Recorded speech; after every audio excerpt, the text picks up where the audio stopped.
Good morning. You know, out of everything, there's one thing that we can't deny. Donald Trump is the president. But the president is bigger than Donald Trump. The presidential position is the largest and most powerful position in the world. And whoever holds that position should be held to a high standard. Now, what Trump is trying to do is fix everything at once. And that's impossible. All of our problems didn't happen overnight, so they're not going to be fixed overnight. Trump is a realtor at heart. His father was. I build houses. That's what my family's done for generations now. You have to start a house with a foundation, then you frame it up, and then eventually you get to picking out your colors, putting up your siding, choosing whether you want metal or shingles on the top, choosing you want brass little fixtures in your bathroom, the little nice little touches and everything. But you have to start with the foundation, which is America, which is our roads, our infrastructure. And after the foundation, you move on to the framework, which is our children, and getting it where our children are in better schools and have better tools to access more things. This isn't going to get fixed overnight. Mr. Trump is basically saying, I want a house, I want it white, and I want it tomorrow. And that wouldn't work. You can't do that because that house is not going to be stable at all because the foundation needs at least 72 hours to set up. We have to slow it down a little bit and fix our problems one problem at a time. Everybody wants to be the person that fixed America. I get that. But all these chiefs and no Indians gets nothing done. We need to sit down. We need to talk. We need to understand that just because my view is different than your view, we still shouldn't hate each other. But we should lift each other up. We should believe in one another, whether you're Democrat or Republican.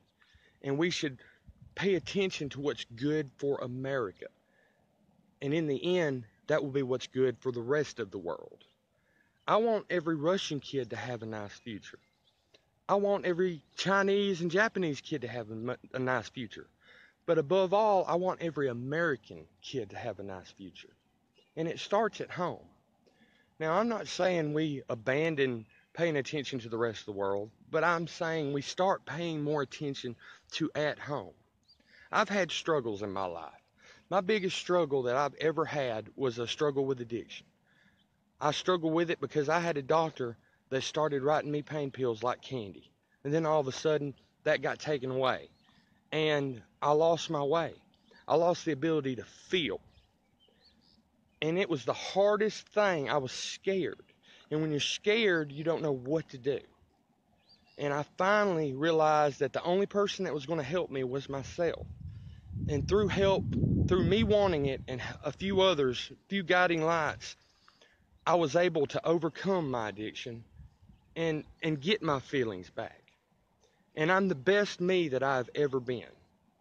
And there's a lot of families in America right now struggling with addiction, and they feel overwhelmed, they feel scared, they feel like they may be to blame because a family member's addicted. So they kind of keep it hush hush and sweep it under the rug. And that's not the way we should handle it. We need to approach it like a disease. You don't take a person with cancer and lock them up, just like you shouldn't take an addict and lock him up. There's a judge in Kentucky. I don't know her name. I wish I did. I wish I could recall it. I do all my videos live because I want you to see that I'm not making any of this up. I don't have it preset. I'm not recording it over and over until I get it just right. I'm showing you that I'm human, that I know what I'm talking about, that I can pull this out of my head because I know it. That's how I can talk about it.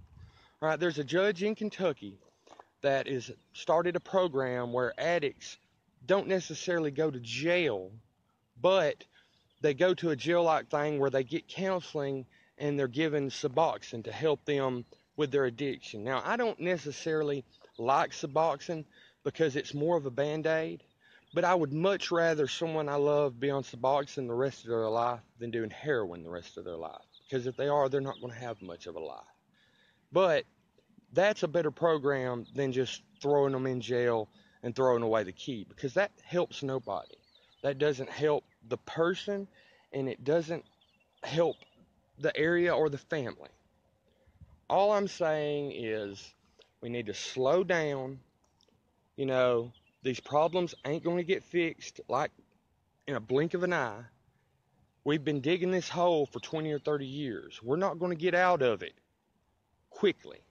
But if we slow down and start one thing at a time, fix this, and then move on and fix this, and pretty soon things are getting done. Things are getting fixed, and we'll get out of that hole. It's one step at a time, people. We can't jump this high. Right now, we're this high. We can't jump this high. We can only jump this high. But each step gets us up there.